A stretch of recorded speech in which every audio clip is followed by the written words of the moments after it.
Sekarang kita lihat struktur yang melindungi atau melapisi central nervous system. Pada gambar ini bisa dilihat struktur yang melapisi dan melindungi sistem saraf pusat, yaitu cerebrum, cerebellum, dan juga spinal cord. Lapisan paling luar yang melindungi sistem saraf pusat adalah kulit kepala beserta rambut. Kemudian, pelindung yang paling kuat dari sistem saraf pusat adalah kranium atau skull. Kemudian di dalam kranium ditemukan ada lapisan yang disebut dengan meninges, yaitu ada 3 lapis. Dari luar ke dalam adalah dura mater, arachnoid, dan pia mater.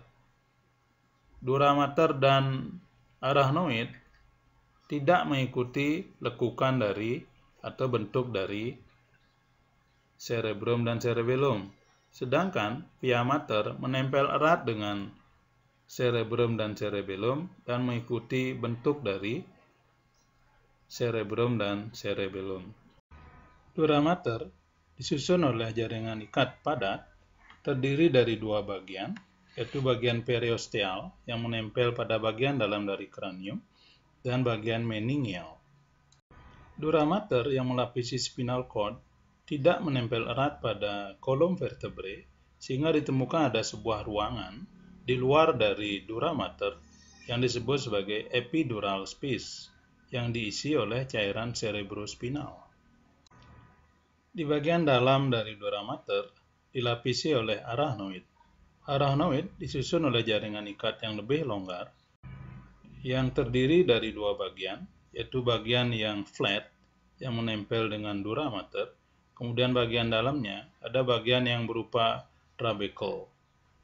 Arachnoid tidak menempel erat dengan dura mater sehingga ditemukan ada space atau ruangan yang berada di antara dura mater dan arachnoid yang disebut sebagai subdural space. Subdural space memiliki makna klinik yang penting karena jika ada cedera pada kepala, ruangan ini bisa terisi oleh darah yang cukup banyak. Sehingga ruangan subdural space dikenal juga sebagai potential space. Arachnoid banyak dilewati oleh pembuluh darah yang besar-besar, tetapi arachnoid sendiri bersifat avaskuler karena mendapat vaskularisasi yang sangat minimal.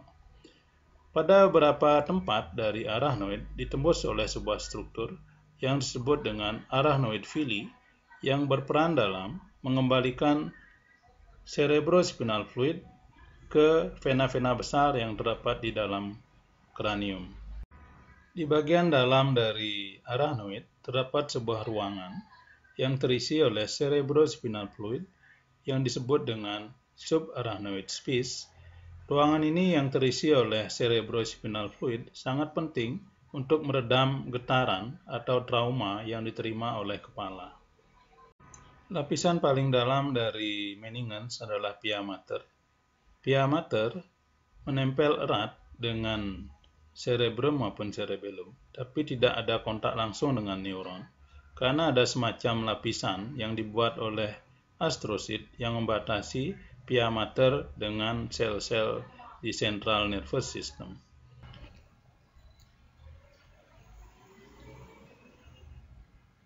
Ada sebuah struktur pada sistem saraf pusat yang sangat penting yang disebut dengan blood-brain barrier, yaitu sebuah struktur yang membatasi bahan-bahan berbahaya yang ada di sistem sirkulasi, misalnya toksin, virus, ataupun bakteri, agar tidak mudah masuk ke sistem saraf pusat yang pada akhirnya bisa membahayakan neuron.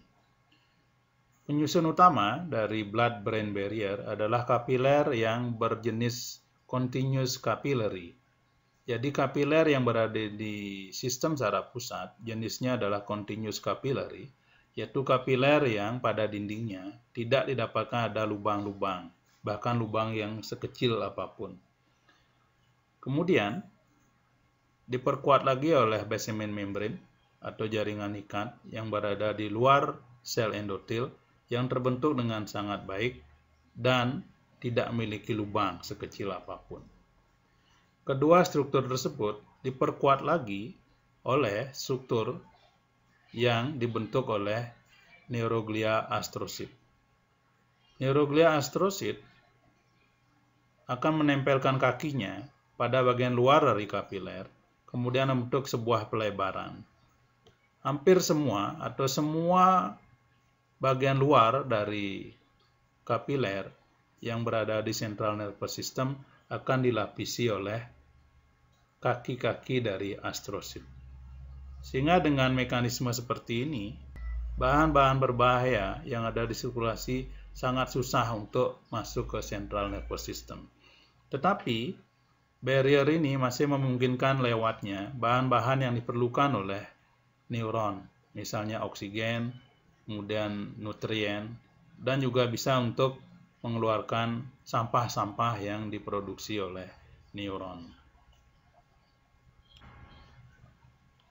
Struktur berikutnya yang ditemukan pada sistem saraf pusat disebut dengan choroid plexus dan blood CSF barrier. Plexus choroideus adalah struktur yang produksi cairan yang mengisi ventrikel-ventrikel di otak, yang mengisi juga central kanal dari spinal cord. Plexus choroideus dibentuk oleh pembuluh darah, yaitu kapiler. Tentu kapiler ini memiliki lubang-lubang pada permukaannya, dan ada lapisan sel neuroglia pada bagian luar dari kapiler ini, yaitu sel ependimal. Jadi choroid plexus atau plexus choroideus dibentuk oleh kapiler dan dilapisi oleh sel-sel ependimal. Cairan pada kapiler akan bisa melewati lubang-lubang yang ada pada dinding kapiler, kemudian melewati sel-sel ependimal. Sehingga dengan cara demikian akan terbentuk cairan yang disebut dengan cerebrospinal fluid.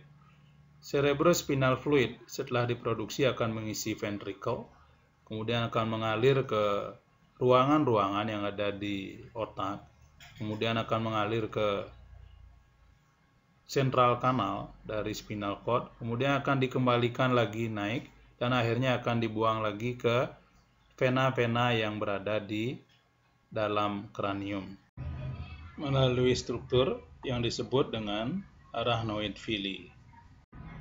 Dalam proses pembentukan cerebrospinal fluid, sel ependimal berperan sebagai barrier, yaitu menyaring apa yang boleh lewat dan apa yang tidak boleh lewat.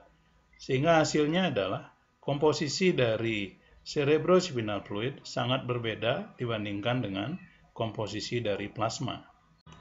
Proses pembentukan CSF dan proses pengembaliannya ke vena haruslah seimbang.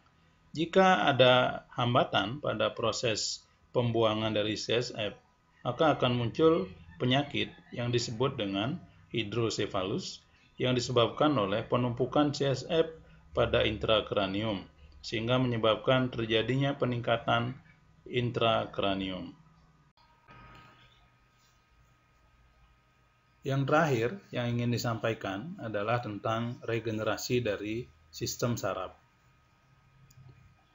Sistem saraf pusat sampai saat ini sangat susah untuk dilakukan regenerasi atau melakukan regenerasi karena neuron tidak memiliki kemampuan untuk mitosis.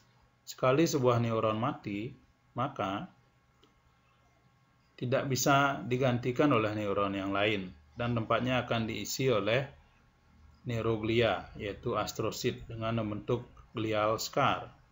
Walaupun pada perkembangan terakhir sudah ditemukan ada semacam stem cell yang berlokasi di central nervous system dan sedang diteliti kemungkinannya untuk regenerasi neuron pada central nervous system.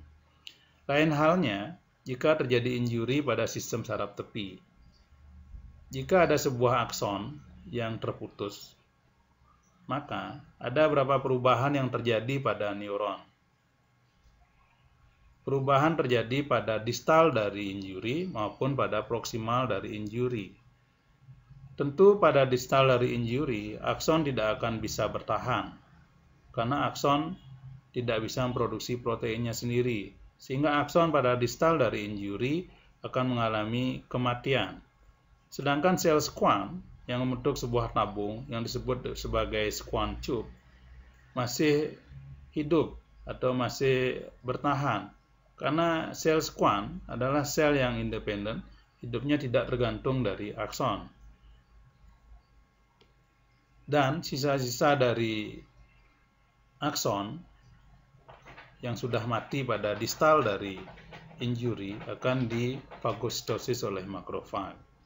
Sedangkan pada proksimal dari injuri, yaitu pada badan sel, akan terjadi perubahan yang disebut dengan kromatolisis.